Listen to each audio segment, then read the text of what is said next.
Seperti apa sih seharusnya kita menyikapi masa lalu tentang sebuah negara yang diserahkan kepada individu, kelompok atas nama demokrasi?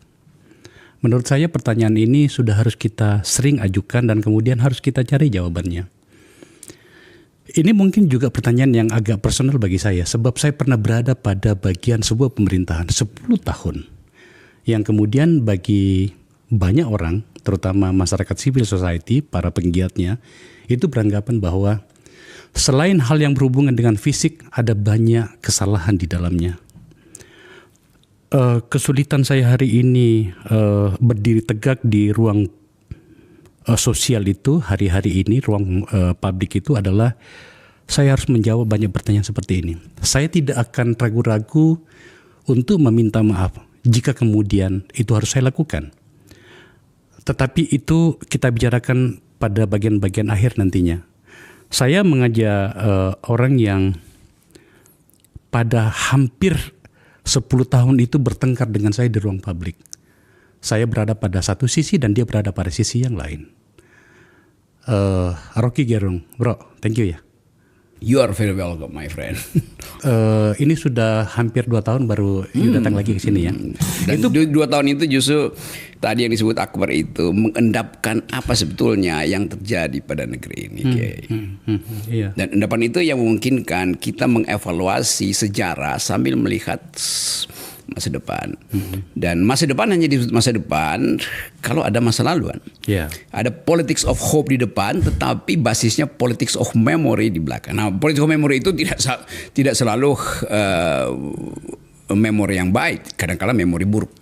Dan politik justru harus mengingat memori buruknya.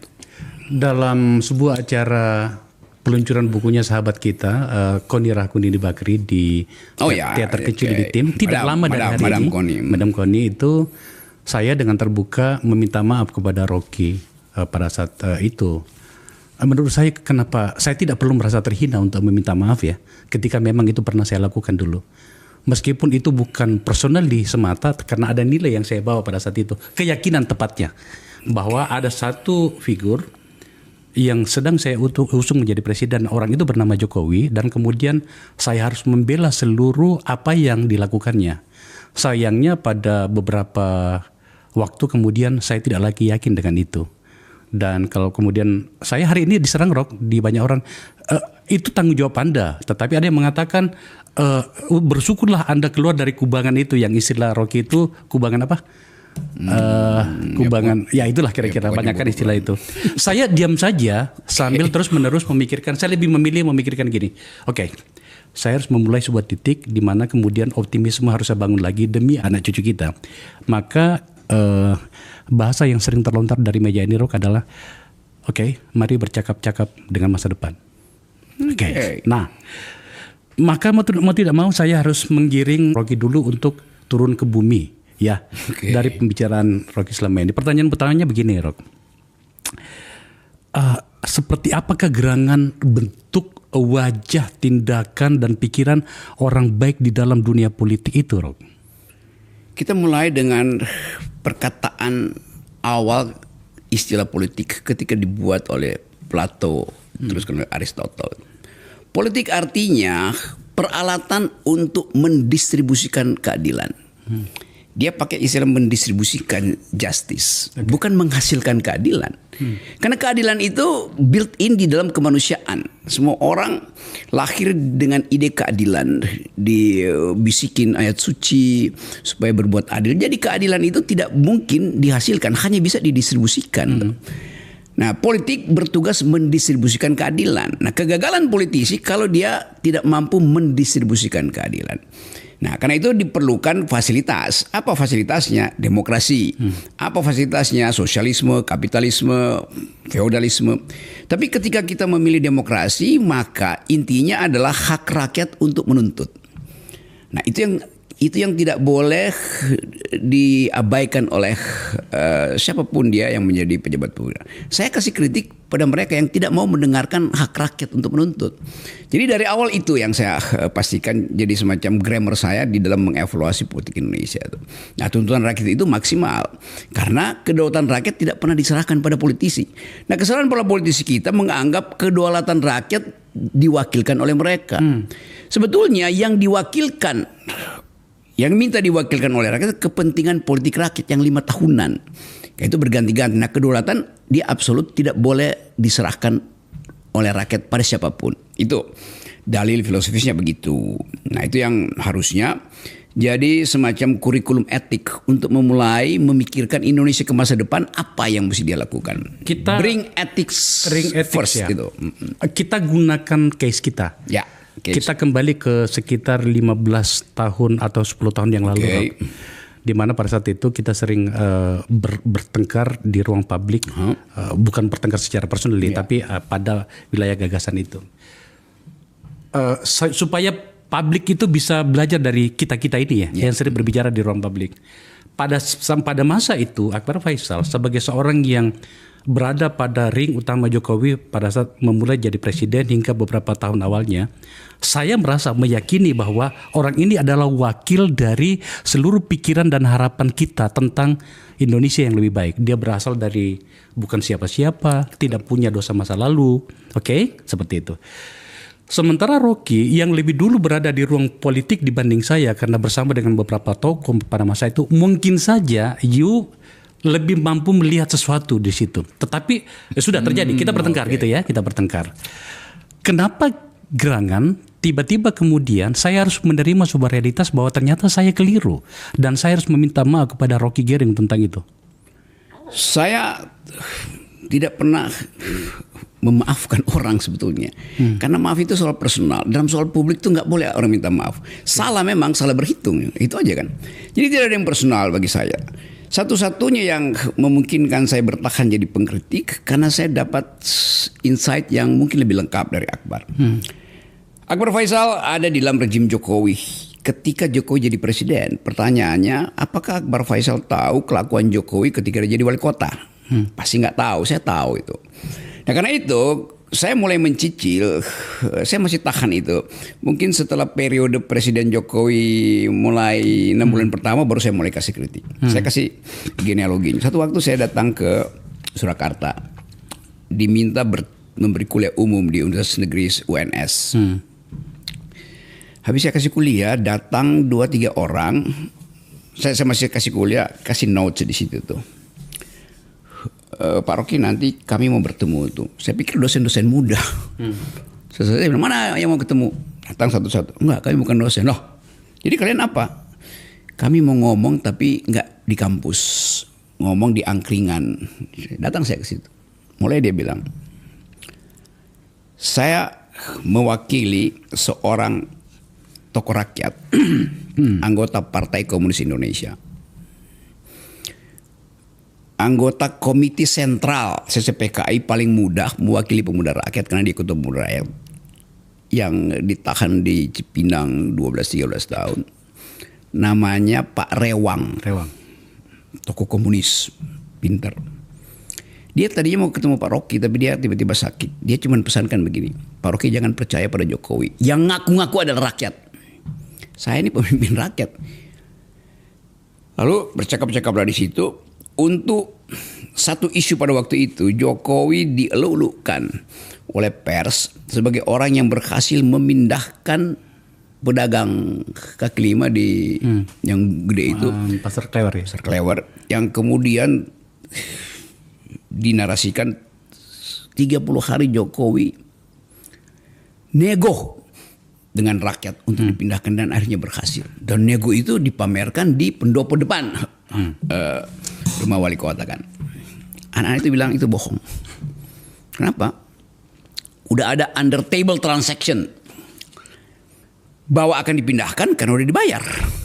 Tetapi Jokowi ingin itu dipamerkan terus sebagai hasil negosiasi dia. Siapa yang bayar? Oligarki. Sebut nama Sri Tex, kalau mau disebut itu apa namanya, Sinarmas segala macam. Pokoknya semua oligarki yang ada di Solo. Jadi dia mau gambarkan begini, setiap kali ada lubang di jalan Solo itu, akhirnya saya mesti sebutkan satu persatu ingatan ini karena ini unsensor, bahwa Jokowi tidak ingin lihat ada lubang, maka besok pagi itu langsung selesai itu. Sekarang dari mana uangnya itu? Bukan belum di APBD kan? Ya duit oligarki. Itu pertama kali saya merasa ini ada yang nggak benar nih Pak Jokowi ini, pencitraan. Jadi tapi saya masih tahan tuh, saya nggak kasih kritik tuh. Saya kritik beliau ketika jadi presiden kok. Lalu menyusul lagi tuh soal SMK, makin lama makin saya lihat, waduh. Akhirnya sebelum pemilu pertama Presiden Jokowi itu dia mau bikin buku. Teman-teman yang lagi menyiapkan buku Nawacita, Revolusi Mental, kan teman-teman saya tuh. Sudah dekan Fakultas Hukum Psikologi sekarang Selalu Bagus Takwin, lalu siapa profesor psikologi politik di situ yang jadi ketua segala macam, anak-anak. Jadi banyak dosen yang memang ingin membuatkan buku tuh. Saya bilang begini, buatkan buku buat Jokowi, ambil contoh yang pernah ditradisikan di dalam Pilpres Amerika. Saya bilang saya masih ingat. Bukan Donald Trump, Bill Clinton dulu, waktu dia maju untuk jadi presiden, dia menulis buku yang isinya ada semua program yang akan dia jalankan. Jadi buku kampanye itu sekaligus buku ide tentang program dia kalau jadi presiden 4 tahun di Amerika. Saya bilang Bill Clinton itu nulis buku judulnya Putting People First, utamakan rakyat. Di situ dia dalilkan dia akan masuk ke Timur Tengah dengan dalil demokratisasi, dan karena itu dia mulai menekan Israel untuk mengakui two state solution tuh. Dia akan bikin relasi baru dengan, mungkin pada waktu itu Israel dipimpin oleh partai buruh tuh, bukan Netanyahu yang partai konservatif. Okay. Jadi Donald Trump bicara tentang putting people first, utamakan rakyat. Dari Amerika ke seluruh dunia itu yang diekspor, putting people first tuh. Karena itu Indonesia misalnya di era Clinton kan kita dapat banyak social safety net tuh, dari pajak orang Amerika. Maka saya terangkan pada teman-teman yang lagi membuat buku ini, ikuti cara Partai Demokrat. Partai Republik nggak pernah bikin buku itu.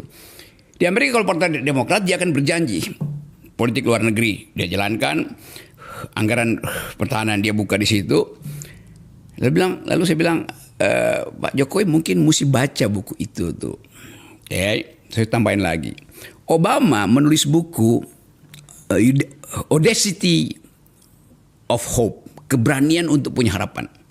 Dia dalilkan di situ tuh relasi dengan Timur Tengah, demokrasi yang harus dimulai oleh prinsip dalam tradisi Amerika, habits of the heart, kebiasaan dari dalam hati yang ditulis dulu oleh Tocqueville kan. Jadi saya bilang Pak Jokowi datang dari rakyat, maka dia lebih cocok dengan prinsip-prinsip Partai Demokrat di Amerika. Saya kasih 2 contoh itu. Clinton nulis buku Putting People First, Obama nulis buku Audacity of Hope itu. Sekarang mau beri nama apa bukunya Pak Jokowi? Yang mereka sebut itu Revolusi Mental, Nawacita segala macam. Dalam pertemuan berikut, jadi udah berapa kali kan itu kelompok kecil diskusinya, saya tahu lah apa isi buku itu. Romo Beni juga teman saya tahu apa yang dia mau nulis itu. Satu waktu akan ada persiapan membahas draft yang udah selesai itu soal Nawacita Revolusi Mental. Kalau nggak salah Jalan Subang sini nih. Di UI itu ada kafe kecil di belakang FISIP, antara FISIP dan tempat saya ngajar di FIB itu, namanya Next Door Cafe. Kita ngobrol di situ. Tiba-tiba beberapa tahun, gue mesti pergi ke Jalan Subang nih, ngapain? Karena ditungguin Jokowi. Buat apa? Buat nerangin isi buku kampanye Jokowi. Oke. Di Subang, teman saya nelpon itu. Ya ini persiapin berapa lembar yang jadinya? 120 apa 220? Tebel banget. Lu bikinin deh 4 halaman atau 8 halaman. Executive summary itu. Supaya Pak Jokowi baca intinya itu. Bikin. Nah itu Jokowi datang tuh, cerita mereka ya. Gimana ceritanya? Waduh, Jokowi datang dia cuma lihat, oh ya, pergi dia. Nggak ada diskusi tentang buku kampanye, konsep pemerintahan dia yang ditulis oleh teman-teman LSM. Nah itu pertama kali saya anggap ini orang nggak mampu nih. Jadi dia cuma ingin ada di depan kamera tanpa harus berargumen. Nah itu poin saya pertama yang saya anggap bahwa nggak mampu. Maka saya mulai debat dengan mereka. Teten berupa sebagai ketua tim pemenangan segala itu, saya berkelahi sama Teten tuh, bantuin dong Rok. Nggak bisa, gue mau bantuin orang yang nggak bisa berpikir. Bagaimana caranya Ten? Di tempat Arifin Panogoro semua LSM ada di situ. Lu Rok memang dari dulu cuma tukang kasih. Iya, gue bilang. Tetapi gue ingin ajak Pak Jokowi berpikir. Akhirnya kita bikin nego nih. Ini panjang ceritanya. Saya biarkan karena saya agak paham proses ini. Jadi saya bilang begini, masih ada siapa dulu tuh, Emi Hafid, semua tokoh LSM ya, almarhum Emi almarhum. Akhirnya gue bilang begini, oke deh, gue nggak akan larang lu orang masuk ke Pak Kabinet, mulai dari KSP segala macam, jadi staf khusus. Tapi kita bikin perjanjian ya. Kalian kan teman-teman gue tuh, LSM lingkungan, LSM LBS segala macam itu akademisi. Apa perjanjiannya? Gini, lu masuk ke dalam atas izin kita yang di luar. Setuju kan? Oh ya setuju. Apa yang kita lakukan? Didik Pak Jokowi dengan ide-ide tentang demokrasi, human rights, civil society. Oh ya kita akan lakukan. Oke. Sekarang ada prinsipnya di dalam persahabatan untuk menghasilkan pemimpin. You ada di dalam atas izin kita. Oleh karena itu gue yang di luar, lu harus laporin ke gue apa yang ada di luar. Fair dong tuh. Kalau saya mau bantu kok. Mau Benny saya bilang begitu juga tuh. Ben, lu berteman sama gue. Bahkan semua kalau lu nggak bisa mampu menulis tentang pluralisme, gue yang tulisin ide-ide pluralisme supaya Pak Jokowi baca itu dia dipidatokan soal itu pikiran dia tuh. Gue brief. Kayaknya waktu itu Romo Benny bilang, oh gue akan ngomong sama Pratikno. Akhirnya nggak jadi. Karena mencurigai saya. Jadi dari awal saya bilang Pak Jokowi under capacity, tetapi dia semacam percobaan kita untuk memulai tradisi civilian values itu. Sampai di situ, Rok. Maka saya punya titik pertemuan dari apa yang akan saya bahas selanjutnya. Saya rasa inilah problem kita ya. Pada saat yang bersamaan kita menyetujui dan mengiyakan bahwa jalan terbaik bagi bangsa ini menuju masa depan bernama demokrasi. Oke. Muncul seorang yang Rocky jelaskan tadi. Dalam alam bawah sadar budaya Indonesia, tampaknya orang seperti ini disukai banget. Alam bawah sadar, oke. Iya. Dia yang tidak suka konflik, ya, membiarkan dirinya diserang segala macam. Dan kemudian dia terpilih melalui mekanisme yang kita sepakati bahwa itu yang paling benar bernama pemilihan umum. Sayangnya, saya kebetulan sempat sudah membaca buku Stephen Levitsky itu, How Democracy Die itu. Ada yang menarik begini, sadar atau tidak, sekarang justru demokrasi itu dirusak oleh orang yang terpilih melalui mekanisme resmi bernama pemilihan umum. Ada banyak contoh. Ada di Pakistan, di Peru segala macam gitu. Amerika ya Trump rusak demokrasi sendiri. Trump seperti itu. Nah pada bagian ini Rock, coba jelaskan ke kita kenapa sampai begini dan kemudian kira-kira bagaimana kita sebagai sebuah bangsa memitigasi situasi ini. Ini bangsa ini saya yakin you setuju sama gue bro bahwa harus berusia 1000 tahun lagi. Dan untuk itulah kita bicarakan situasi ini. Gini ya, demokrasi itu pernah diterangkan di awal kata itu muncul oleh Plato dalam bukunya Republik bahwa demokrasi itu kumpulan kedunguan sebetulnya. Kenapa begitu? Karena orang harus meyakinkan dirinya sendiri bahwa orang yang di depan dia juga punya pikiran yang sama. Itu kan. Padahal sebetulnya orang di depan saya mungkin menyimpan kebusukan. Tetapi kita mesti hormati dia karena primus inter pares, prinsip-prinsip begituan. Karena itu kemudian berkembang teori bahwa iya sebaiknya di dalam keadaan demokrasi yang memimpin itu tidak perlu dipilih, tetapi cukup diundi. Demokrasi awal di Athena itu diundi, nggak dipilih. Karena menganggap bahwa setiap orang sama kedudukan moralnya, maka siapapun yang terpilih dia akan mewakili temennya tuh. Jadi nggak perlu anggap aja semuanya sama. Oleh karena itu diundi aja tuh. Tapi kemudian berkembang juga pikiran bahwa ya kalau diundi nanti yang terundi itu belum tentu yang terbaik walaupun prinsipnya sama-sama baik. Mending dibikin satu kepastian bahwa yang boleh memimpin adalah mereka yang punya otak. Kesepakatannya di situ. Iya, nah itu cara berpikir Plato. Karena itu Plato bilang pemimpin itu dia mesti king philosopher. Dia raja tapi berpikir seperti filsuf. Dia filsuf tapi punya kekuasaan seperti raja. Yang sampai sekarang orang sebut king philosopher itu. Nah kemudian berkembang satu keadaan yang akhirnya kita Indonesia mengadopsi demokrasi. Padahal secara kultural kita bukan berwatak demokrasi, kita berwatak feodal. Ini mulai masuk di situ. Okay. Nah, jadi demokrasi itu hanya mungkin tumbuh di dalam keadaan tidak adanya kultur feodal. Nah, Indonesia antropologinya masih feodalistik. Jadi demokrasi ditaruh di situ sebagai institusi, tetapi tidak mengalami institusionalisasi. Dia tidak mengalami internalisasi. Jadi ya ketua-ketua partai kan feodal semua itu kan. Padahal demokrasi tidak menghendaki itu. Jadi memang mungkin tidak cocok buat Indonesia. Tetapi di dalam permainan politik global ya cuman itu cara untuk menghasilkan peradaban. Nah sekarang orang misalnya ada soal Iran. Iran memilih teokrasi itu. Dan orang sekarang bunyi-muji. Ya teokrasi ternyata lebih mampu untuk menjamin kepastian hidup daripada demokrasi ala Amerika yang menghasilkan seorang monster namanya Donald Trump. Megalomania dia tuh. Tapi ini perbandingan. Nah balik pada problem tadi. Kendati demokrasi terhalang oleh feodalisme di Indonesia, tapi kan kita mesti terobos itu. Karena nggak mungkin kita balik jadi pusat-pusat kerajaan itu. Nah, yang tidak ada di kita adalah kurikulum di partai politik untuk membackup ide pendidikan politik in optima forma dengan nilai-nilai demokrasi.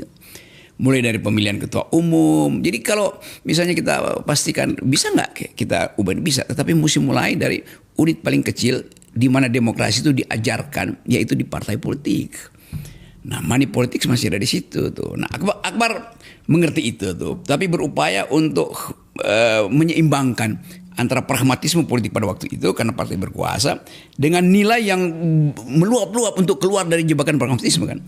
Nah, baru setelah tadi terlihat bahwa memang Pak Jokowi akhirnya lebih berambisi menjadi raja ketimbang menjadi demokrat, maka jadi final bahwa semua orang akhirnya menganggap Jokowi memang tidak punya watak seorang demokrat. Saya terima, Rod. Tapi pada bagian ini ada yang harus kita bicarakan. Ya. Semoga saja penonton kita di sini bisa kita bisa belajar bersama, istilah saya seperti itu. Yes, adalah bersama, tentang jebakan populisme. Oke, ya. Harus diakui bahwa karena kita bicara tentang seorang yang pernah memimpin kita selama 10 tahun yang kemudian dampak yang kita bicarakan hari ini bernama Jokowi itu sangat populer. Oke. Saya tiba-tiba ingat perkataan seorang rakyat Venezuela kepada Chavez. Dia katakan, kami ini bangsa yang terinfeksi virus. Beruntunglah kami punya satu antibiotik bernama Chavez. Tapi dalam jangka waktu 3 tahun Chavez merusak semua itu. Saya tidak ngerti dan saya tidak menemukan kata yang pas apakah harus se-ekstrim itu saya menilai orang yang pernah saya dukung bernama Jokowi. Tetapi yang saya mau Rocky bahas di sini adalah bagaimana dengan populisme itu tadi. Tidakkah itu juga adalah gambaran dari sebuah masyarakat yang juga penuh ada harapan gitu. Kita sebut populisme setelah statistik menunjukkan itu. Kan? Iya. Tapi kita juga mau lihat apakah statistik itu membaca atau disuruh membaca bahwa ini populisme kan. Yeah. Jadi ada kesalahan media di situ. Harusnya dari awal ada persaingan di dalam lembaga survei. Tapi kelihatannya lembaga survei itu pemodalnya tunggal. Maka dibikin begituan. Jadi populisme yang tadinya sebetulnya datang karena orang percaya pada program, itu sudah diawali dengan pencitraan yang populis, mulai dengan baju 200.000 segala macam. Jadi dia contagious itu, menular itu, meracuni publik itu. Sehingga populisme Pak Jokowi itu tidak dilihat pada programnya, tetapi pada penampilan publiknya. Nah, bercampurlah di situ antara feodalisme dan populisme pada akhirnya tuh. Masyarakat agraris pasti feodalnya tinggi tuh. masyarakat kota populismenya itu dirayu oleh buzzer, dirayu oleh hal-hal yang dangkal. Jadi bukan populisme dalam pengertian itu betul-betul ada satu ideologi yang hendak memuliakan rakyat. Dari awal saya nggak lihat itu. Jadi pengetahuan saya tentang Pak Jokowi akhirnya makin lengkap bahwa oke, ini pasti dibuat, ini direkayasa. Istilah yang paling tepat itu adalah kegagalan kita untuk memikirkan imajinasi di belakang populisme ini apa sebetulnya. Nah, belakangan baru kita tahu imajinasi Pak Jokowi adalah dinasti ternyata tuh. Jadi demi dinasti populisme diajukan itu. Itu yang biasa disebut sebagai rasa malu Prometheus itu. Kemungkinan-kemungkinan itu sampai sekarang masih berbekas. Jadi sekali lagi populisme itu tidak didasarkan pada sesuatu yang bergolak secara sosial, tetapi didasarkan pada politik pendangkalan media massa. Jadi kita mesti bilang ya media massa kita itu paling bertanggung jawab karena mempopuliskan Pak Jokowi yang tidak punya ide populisme. Kenapa? Ya Jokowi tetap seorang yang feodal, yang ingin melihat simbol-simbol kerajaan sebetulnya tuh. Kalau seorang populis Amerika Latin dia akan berupaya untuk tampil sebagai seorang raja Jawa kan. Risiko lanjutan dari wah ini berat nih. Risiko lanjutan dari efek yang kita bahas ini menyangkut dengan hadirnya seorang figur populis tadi bernama Jokowi adalah karena dia kan sipil ya. Yes. Dan itu ternyata juga terjadi di berbagai tempat di dunia ya. Buku yang saya sebutkan tadi itu bukunya Stephen Levinsky itu mengatakan itu bahwa momok demokrasi itu bukan lagi militer. Ini menarik nih. Yes. Momok demokrasi bukan lagi militer. Militer yang muncul dengan wajah menakutkan berikut dengan moncongnya itu bukan lagi pembunuh utama demokrasi. Ini menarik nih. Justru adalah orang-orang sipil yang terpilih melalui mekanisme demokrasi yang merupakan pengakuan atas hak-hak sipil itu. Ini berisiko makanya saya gunakan istilah ini risiko lanjutan. Karena kita kan ini kan orang sipil semua kan. Lama-lama kemudian kita dianggap kalian tidak layak untuk mengelola negara. Maka kembalilah ke tangan militer dan segala macam. Perdebatan itu kan muncul sekarang ini. Rob, jelaskan kepada kami semuanya, kepada kita bahwa bagaimana kita harus menyikapi situasi ini. Nggak ada orang yang pernah menghitung bahwa Hitler seorang sipil itu terpilih secara demokratis lalu membunuh 6 juta orang itu. Jadi sejarah banyak melahirkan paradoks itu. Tapi satu hal yang kita pusatkan sekarang, orang sipil itu bukan orangnya sebetulnya. Militer itu bukan orangnya tapi value-nya.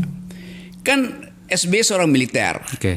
Tapi dia memakai civilian value ketika jadi presiden kan.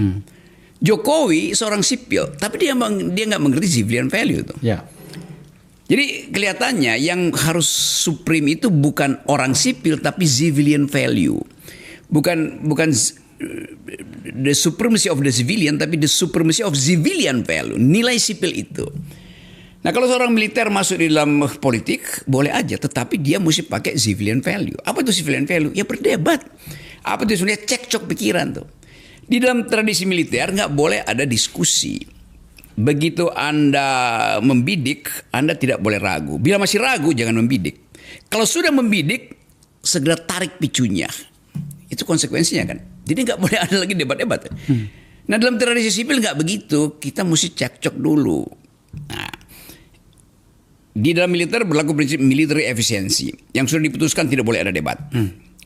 Nah, sekarang orang mulai mempersoalkan apakah teman-teman militer ini kalau masuk di lembaga sipil bisa mengalihkan wilayah emosinya itu ke dalam wilayah civilian value. Nah, itu yang kemudian sekarang contoh misalnya undang-undang TNI itu kan diributkan oleh masyarakat sipil.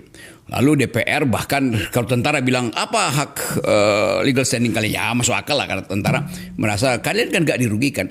Tetapi DPR bilang bahwa di Mahkamah Konstitusi LSM itu gak ada legal standing untuk mempersoalkan undang-undang TNI. Padahal legal standing mereka adalah mencegah jangan sampai militer ini membawa military efisiensi dalam pengambilan keputusan yang adalah wilayah civilian value. Nah, ini satu contoh. Jadi sekali lagi memang musuh dari demokrasi itu bukan lagi tentara, tapi orang sipil yang mau ke tentara-tentaraan itu. Mulai dengan pakai seragam. Bayangin misalnya satu kabinet sekarang itu pakai seragam semua tuh kan, pakai bintang. Ngapain coba? Buat menunjukkan bahwa ini cuma dirjen, yang ini adalah irjen, yang ini menteri mesti 4 bintang di sana. Kan itu kan tradisi pretorian kan.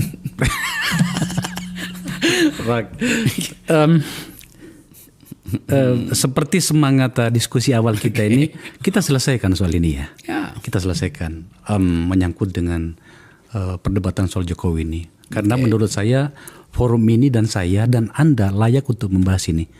Saya tidak mau melayani para pendukung yang kebetulan hari ini mengambil posisi membela seluruh sisi kehidupan Pak Jokowi. Karena mereka tidak tahu siapa Pak Jokowi. Karena saya ikut dari awal, saya tahu, saya tidak perlu melayani itu ya. Ya, ada pendengung yang betul-betul karena nggak bisa berpikir, ada pendengung yang hanya memikirkan imbalan materi karena jadi pendengung itu. Nah, itulah kira-kira. Nah, apa yang saya maksud adalah ternyata Pak Jokowi tak pergi, dia tetap ada di pemerintahan ini. Maksud saya harus kita sebutkan, mohon maaf dengan seluruh pilihan kata yang akan saya pilih pada teman-teman yang ada di pemerintahan, Pak Jokowi masih ada. Kita tidak menghalangi beliau berteman dengan Pak Prabowo. Itu adalah personally ya. Ya betul. Ya, tetapi tampak kemudian orang membicarakannya bahwa tampaknya ada beberapa kendala psikologis di situ. Secara kelembagaan yang lebih tinggi, lebih kuat lagi kehadirannya melalui anaknya sebagai wakil presiden. Dalam konteks yang lain, dia tetap hadir juga dalam elemen-elemen negara bernama partai politik. Anaknya ada di PSI. Sebagai ketua umum bahkan gitu ya. Dan dia juga mengelola ormas. Secara kultural dia rawat situasi ini. Saya harus menggunakan kata mobilisasi orang-orang menuju ke Solo. Ya kan, ke rumahnya itu. Saya melihatnya sebagai fenomena kultural. Kesimpulannya adalah ternyata Pak Jokowi tidak pergi. Masalahnya adalah pada beberapa riak dan atau gerak pemerintahan tampak ada kecanggungan. Kecanggungan wajar saja sih gitu ya. Tapi kan ini tak bagus pada banyak sisi terhadap kita sebagai orang-orang yang merasa bahwa ada yang harus dipertanggungjawabkan di masa yang lalu. Coba Rok jelaskan ke kami bagaimana pula kita harus menyikapi ini. Ada teori namanya reverse psychology, psikologi terbaik. Kalau orang takut maka dia seolah-olah berani gitu. Pak Jokowi kelihatannya masuk dalam jebakan itu, reverse psychology. Justru karena dia takut satu waktu dia akan dipersoalkan, maka tadi dia memobilisasi pendukungnya. Dia tahu bahwa buzzer-buzzer ini ya tergantung uang. Dia tahu bahwa partai politik tergantung ketua umumnya. Maka satu-satunya alasan untuk bertahan dan percaya dia akan terlindungi ya anaknya akhirnya. Itu yang saya selalu anggap bahwa Pak Jokowi orang yang takut untuk melupakan. Dia takut dilupakan sejarah, bukan itu masalahnya. Dia takut ada yang masih ingat bahwa dia punya banyak kesalahan. Jadi seseorang yang punya rasa takut selalu akan bawa kekuatan, bawa senjata itu. Seorang samurai kalau dia udah makrifat, dia akan abaikan samurai itu. Dia jadi swordless samurai, samurai yang nggak punya pedang itu. Jokowi masih bawa pedang ngapain? Negarawan itu udah selesai. Tetapi justru karena dia masih jadi politisi, maka dia mesti mobilisasi kekuatan politik sisa-sisa. Sampai pada akhirnya terlihat bahwa lilinnya udah mau mati. Tapi orang akan bilang, ya kan Pak Jokowi masih tokoh politik. Iya. Tetapi legitimasinya udah hilang. Dengan menaruh Gibran dan jadi pembicaraan masyarakat internasional, kita diledek di dunia. Bagaimana mungkin ada politik demokrasi yang sengaja diinstall ke dalamnya ada politik dinasti itu. Lalu orang bilang Jokowi melanggar konstitusi itu karena memaksa orang yang belum cukup umur, masih anak-anak, bermain di wilayah orang dewasa. Sebetulnya dia nggak melanggar undang-undang dasar, dia melanggar undang-undang perlindungan anak. Anak mesti dilindungi, nggak boleh disuruh main di tempat orang dewasa. Tapi Pak Jokowi menganggap ya hanya investasi pada Gibran yang mampu memastikan bahwa dia akan dilindungi. Itu tidak dia ucapkan, tapi terjadi dalam bentuk sublimasi itu. Perlindungan macam apa, Rok? Menteri bisa lindungi Jokowi bisa, tapi nggak ada kepastian. Kapolri bisa nggak ada kepastian, kepala BIN bisa nggak ada kepastian.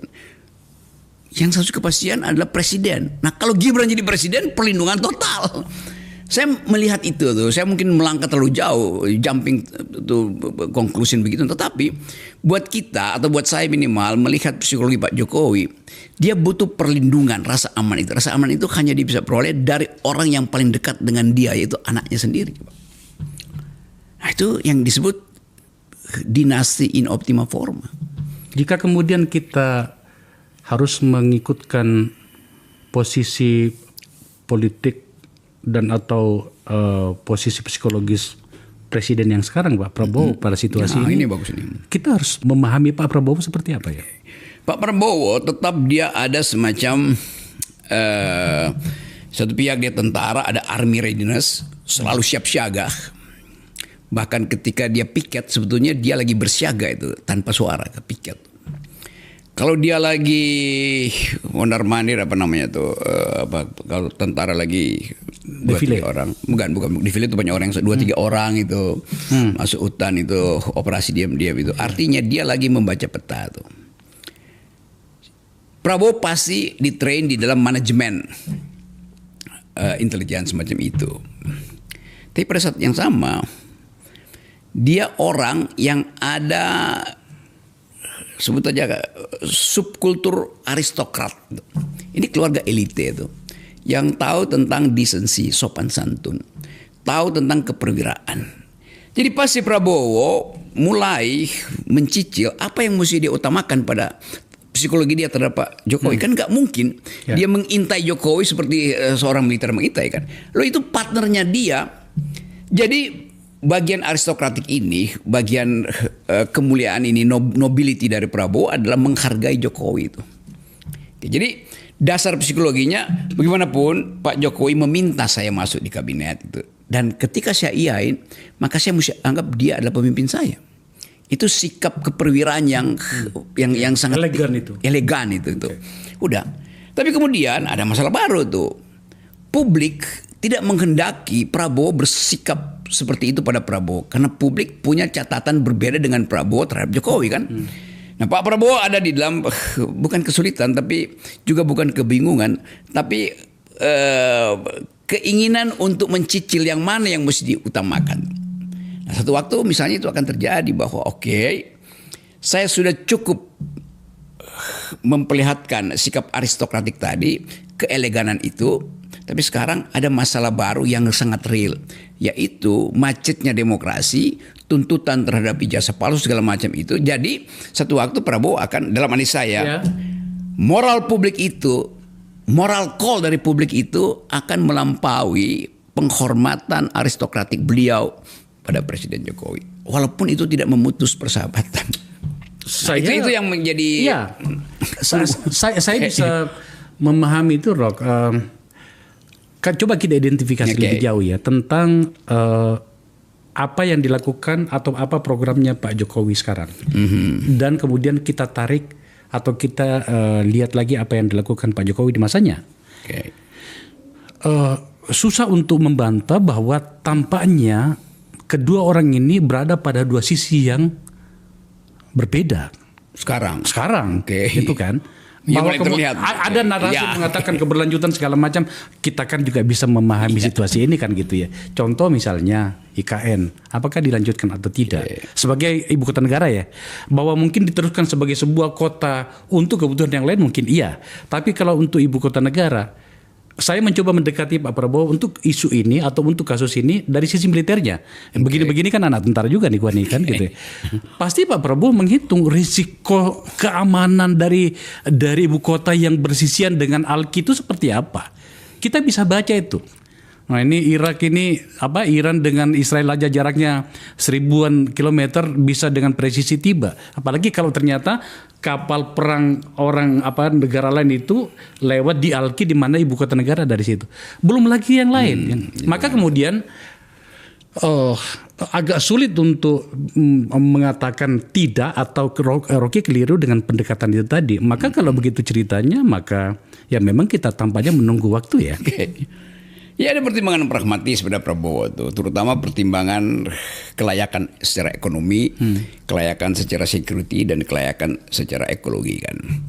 Nah ide-ide ini kan baru muncul atau Prabowo mungkin dari awal punya ide itu, tapi ide itu kemudian diperkuat oleh analisis ilmu pengetahuan, akademisi, talk show semacam ini. Jadi itu yang saya terangkan tadi, satu waktu Prabowo mesti memilih apa yang mesti surplus pada dia. Legitimasi publik terhadap Prabowo atau raport psikologi Prabowo dengan Pak Jokowi. Di dalam upaya untuk memaksimalkan, apalagi sekarang Prabowo berupaya untuk memperlihatkan program-program dia yang humanistik, sosialistik itu, dia perlu landasan legitimasi baru tuh. Nah landasan itu pasti berbeda dengan Jokowi. Nah orang analisisnya kan Prabowo pelan-pelan atau silent operation, ini tentakel Jokowi digunting satu-satu. Ya tapi orang kemudian lagi, ya tapi masih ada yang dimasukin jadi komisaris. Jadi itu yang saya bilang tadi, dilema pada Prabowo adalah momentumnya ada tapi monumennya belum bisa dia dirikan. Karena tetap Pak Jokowi masih tadi existingnya ada. Nah lain kalau Prabowo menganggap bahwa iya kekuatan Pak Jokowi itu sebetulnya sedang melemah. Oke, pasti melemah kan. Tapi sekali lagi ada keperwiraan pada Prabowo untuk masa dalam waktu 6 bulan tiba-tiba dia udah ganti warna mobil tuh atau punya hobi lain dan Jokowi ditinggalkan. Nah ini ujian pada Prabowo dan saya kira dia paham itu sebagai orang yang udah berusia berpengalaman panjang dalam politik. Tentu dia lihat yang mana yang strategis, mengandalkan opini publik. Dan kelihatannya opini publik makin lama makin menggerogoti legitimasi Gibran, Yunto, Jokowi, lalu Prabowo diam aja. Kan orang melihat itu dengan membahas dua hal, misalnya bahwa tadi Akbar menerangkan bahwa banyak sebetulnya proyek Jokowi yang diam-diam itu diamputasi oleh Prabowo. Sekarang ada isu pemaksulan Gibran dan Prabowo sepertinya ya kalau saya komentar susah, kalau saya cuma komentar kecil nanti dianggap bercanda. Lalu yang mending udah lihatlah bagaimana aliran pikiran publik itu yang kemudian orang bertanya bisa nggak itu dia dimaksudkan? Ya orang merasa ya bisa tuh. Dan Prabowo tidak mengucapkan apa-apa. Jadi di dalam kediaman kenegarawanan ada semacam siasat politik yang sangat sublim, masih sangat sublim. Karena itu kita juga terangin secara sublim. Ya. Yang menarik itu di teman-teman kita ya yang akhirnya tetap kokoh berdiri di ruang publik berbicara. Saya sebutkan kaum pergerakan ya, teman-teman aktivis civil society itu mengambil posisi yang agak unik nih bagi saya nih. Ganda, Jumhur, mungkin juga Rocky gitu ya, atau siapa lagi yang lain yang memberikan beberapa toleransi dan atau permakluman pada Pak Prabowo sebagai sebuah kekuasaan. Kita lihatlah itu. Tapi pada sisi yang lain tuntutannya itu yang menarik, teman-teman ini. Ya, saya di sini, mungkin kita berteman di beberapa isu, tetapi untuk satu hal zero tolerance menyangkut dengan Jokowi. Ini menurut saya menarik. Menarik. Pertama adalah bagaimana kira-kira ya respon Pak Prabowo nantinya. Yang kedua, ini teman-teman ini sendiri ini formula seperti apa sih yang mereka pakai gitu ya? Coba jelasin, Rok. Gini, saya tidak pernah berupaya untuk menentukan sikap sebetulnya. Orang yang melihat bahwa kok pada Jokowi Rocky Gerung keras banget tuh, pada Prabowo kok kayak diedit gitu. Kan bilang, oke, kalau saya samakan misalnya boleh aja, tetapi saya akan bilang saya akan kritik Prabowo. Karena ternyata Prabowo ijazahnya palsu. Saya akan kritik Prabowo karena ternyata 11 triliun itu tidak ada di kantong Prabowo. Saya akan kritik Prabowo ternyata desain awal IKN itu adalah Prabowo. Saya akan kritik Prabowo karena ternyata SMK itu adalah Prabowo. Kan itu enggak. Jadi saya kritik Jokowi karena kasus Beli itu. Nah Prabowo enggak bikin itu, bagaimana saya kritik coba? Jadi perbandingan publik juga menuntut, lu kasih kritik dong, sama seperti pada Jokowi dong. Lah apa yang mau dikritik? Ijazah Prabowo tidak pernah dipermasalahkan. Ekonomi belum tentu tercapai 8%, tetapi Prabowo sendiri pindah persneling bahwa nggak perlu 8%, yang penting kesejahteraan publik dijamin tuh. Jadi buat saya, bukan saya pro, tetapi tidak ada alasan saya untuk mengkritik sekarang itu. Lalu orang anggap nggak fair dong. Ya, itu justru fairness di situ. Kan kita mengkritik kebijakan yang betul-betul di dalam pikiran saya menghina rakyat. Koperasi tidak menghina rakyat, makan siang tidak menghina rakyat. Tapi SMK menghina rakyat. Jalan tol, kereta cepat itu menghina rakyat. Itu proyeknya Jokowi. Jadi saya fair di situ. Nah sekarang kita melihat misalnya ada shifting ideologi dari Prabowo. Walaupun di konferensi summitnya Saint Petersburg itu Prabowo bilang, saya tidak ingin jadi seorang memakai sosialisme secara total atau kapasitas total. Dia mau gabung itu kan. Ya oke, kita tahu itu. Dalam teori pembangunan itu namanya apa, growth with equity segala macam itu. Tetapi terlihat bahwa Prabowo masuk di dalam upaya untuk menghasilkan ideologi pembangunan yang lebih sosialistis, lebih ke kiri itu, malah Jokowi ke kanan.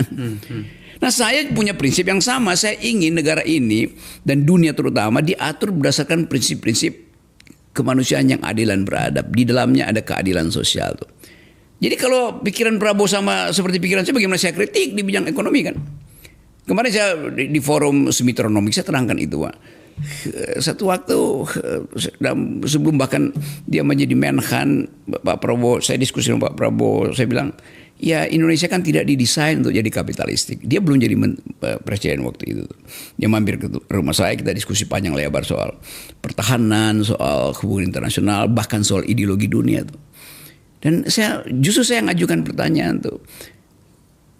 Anda belajar dari bapak Anda yang dikenal sebagai ekonom, tetapi yang tidak memuliakan kapital. Kapital berfungsi, tapi yang penting kapital itu mesti tiba di piring-piring rakyat. Oh iya, saya baca itu.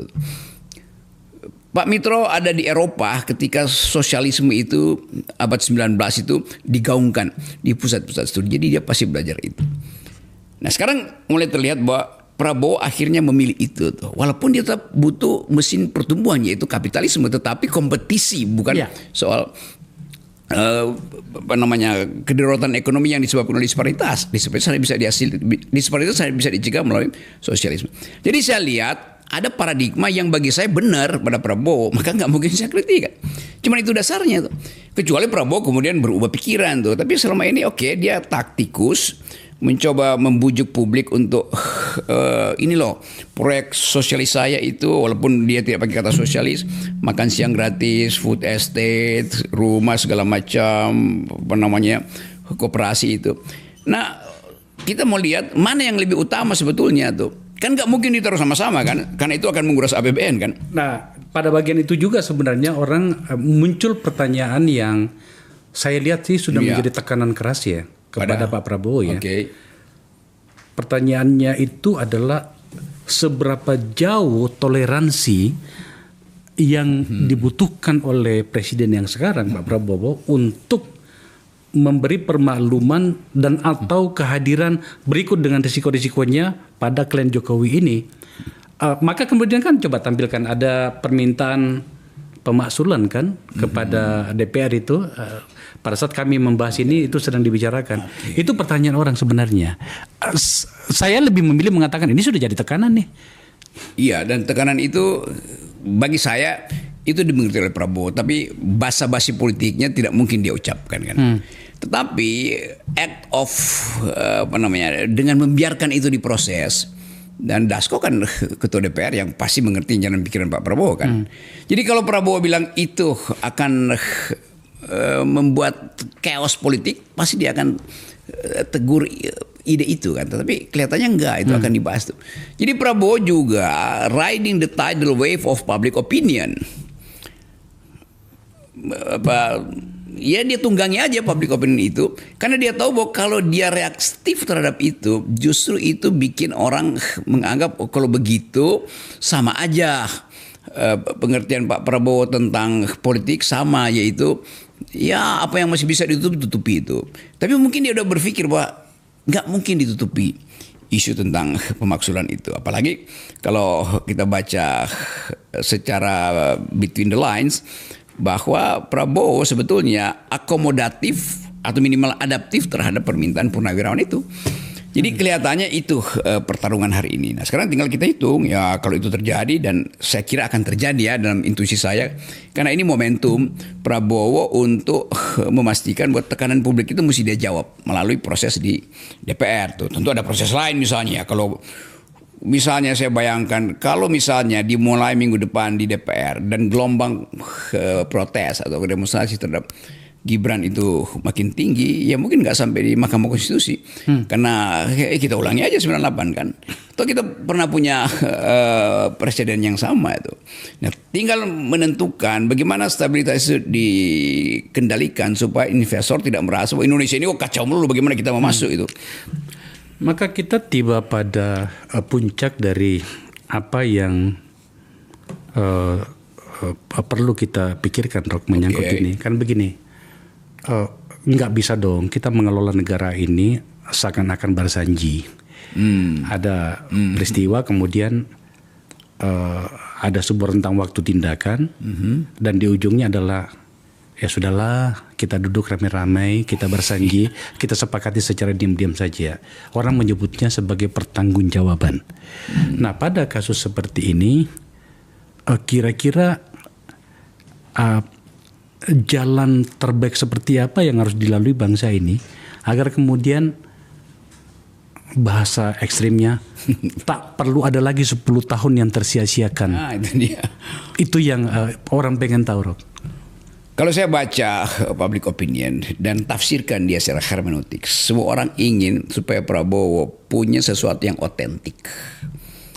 Leadershipnya otentik, teori ekonominya otentik, pandangan politik luarnya juga otentik. Nah selama ini dia masih bercampur tuh antara keinginan untuk jadi otentik dan tadi keperwiraan untuk tidak sebut aja dalam tanda petik berkhianat pada kawan itu. Kan dianggap Jokowi adalah kawan tuh.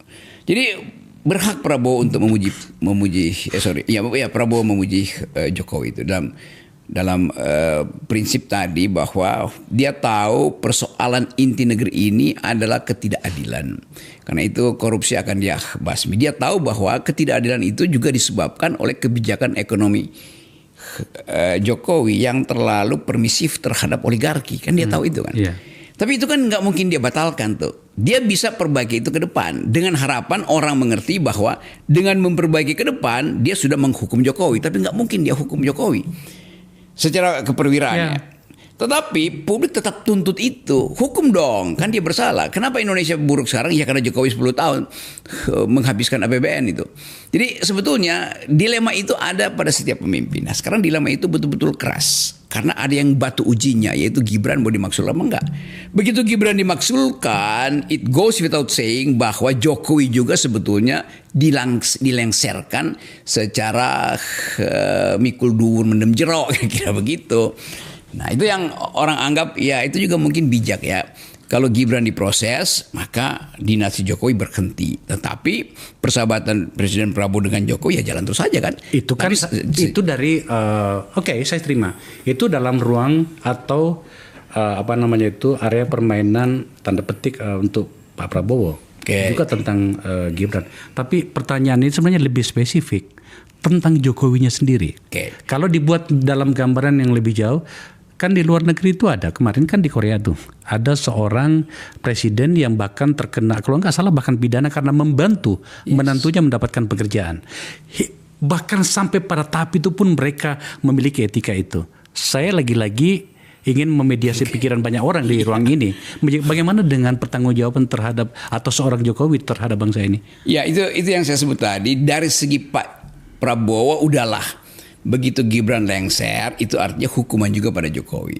Tetapi itu adalah relasi personal dia. Publik tetap menginginkan pengadilan Jokowi. Dan saya anggap ya memang harus. Karena ada kejahatan di situ. Banyak kejahatan di situ. Jadi buka aja kan, nggak ada soal. Nanti Indonesia tidak. Jadi tetap saya bedain antara cara Prabowo merawat psikologi Jokowi dan cara publik untuk meminta cara rawat dengan cara yang lebih kejam, yaitu hukum itu. Sama aja. Kan itu juga pelajaran yang sama kan. Jadi Prabowo mungkin ya pakai semacam soft power, publik bilang nggak bisa itu. Mesti ada hardcore-nya mesti dibuka gitu. Dan memang akhirnya mulai terasa bahwa dibuka perlahanan tapi pasti akan sangat radikal. Tom Lembong dalam pengadilan kemarin saksinya menyebutkan ada perintah Presiden Jokowi.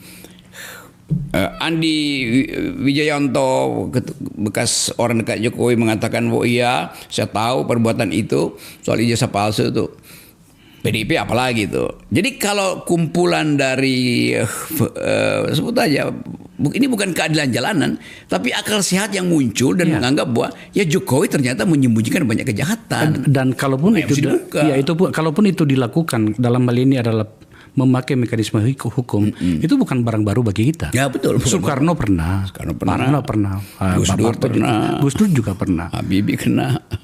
Terakhir menyangkut dengan ini, apa benar dan Anda yakin bangsa ini akan memulai sebuah titik karakter dan budaya politik yang baru kalau ini ternyata benar terjadi? Ya, saya kira itu. Jadi tetap kan satu kimia itu betul-betul dia terpisah secara kualitatif kalau dihasilkan alat pemisahnya itu. Nah, kalau tidak ya dia tetap bercampur. Jadi kita betul-betul mesti pisahin ini supaya negeri ini melihat dengan baik bahwa kita masih bisa punya harapan, politics of hope. Kalau politics of memory ini tidak dimikul dur mendem jerokkan, dia dibuka sebagai kasus. Dan ini hal yang pelajaran kita ya begitu, dibuka sebagai kasus supaya tidak ada aglutinasi menggumpal begitu aja lo kita seolah-olah ya nggak ada masalah tuh kan. Pak Harto juga ya, kita satu waktu kita akan bilang bahwa ya Pak Harto memang mengundurkan diri pada waktu itu sehingga kasusnya jadi clear itu, masuk pengadilan, beliau mulai diproses hukum tapi kemudian meninggal itu. Tapi Jokowi masih berupaya untuk bahkan bertahan tadi, membangun koalisi baru atau mengumpulkan public opinion, mengerahkan, memobilisasi tadi istilah Akbar supaya dia tetap diingat oleh publik. Kan ini menunjukkan bahwa loh ini orang ini mau mau jadi begal lagi kira-kira begitu kan. Padahal sebetulnya Pak Jokowi udah berjanji untuk jadi ya seorang pertapa itu, tapi dia masih berupaya untuk jadi ketua PSI lah, berupaya untuk ambil alih partai-partai politik itu. Jadi satu mental yang akhirnya kita rumuskan bahwa ada gangguan kejiwaan pada bukan ketagihan kekuasaan, ketakutan untuk tidak punya lagi akses pada kekuasaan tuh. Karena itu semuanya dia tanam di situ lagi. Itu soal karakter psikologis dari Pak Jokowi itu yang diam sederhana, tapi di balik itu ada ambisi yang berlebih-lebihan itu. Rock, thank you ya. Sangat berterima kasih kita bisa mengucapkan dari hati tanpa ada gangguan dendam pada seseorang. Iya. Ya seperti yang Anda tahu lah, kita sering bertengkar di ruang publik itu kan tanpa teriakan-teriakan yang tidak perlu ya. Yeah. Saya ingin mengatakan di ruang ini terima kasih telah menjadi teman bertengkar kami. Nah itu yang namanya teman bertengkar. Iya, dan bahkan pada beberapa bagian saya harus berterima kasih karena pernah berhadapan dengan sangat keras pada ruang ide dan gagasan itu. Iya. Semoga saja anak kita menjadi lebih belajar dari semua ini ya. Sekali lagi bro, thank you ya. Pemirsa, saya sedang menunjukkan sebuah model bagaimana sih negara itu harus dirawat. Pertengkaran pikiran dari dua orang yang tidak saling membenci. Perbedaan pikiran dari dua orang yang berteman. Hanya sampai di situ. Dengan harapan bahwa kemudian anak-anak kita bisa melihat bahwa ternyata bangsa ini memang harus dibangun dari pikiran, bukan dari hal yang lain. Terlebih lagi jika kemudian itu tidak dihasilkan dari sesuatu yang layak bernama pertarungan sendiri, harus meminta dukungan dari orang lain. Orang menyebutnya oligarki atau bahkan dinasti. Terima kasih telah menyaksikan pembicaraan yang istimewa saya dengan Rocky. Betul. Pikiran dan persahabatan itulah dasar NKRI. Ya.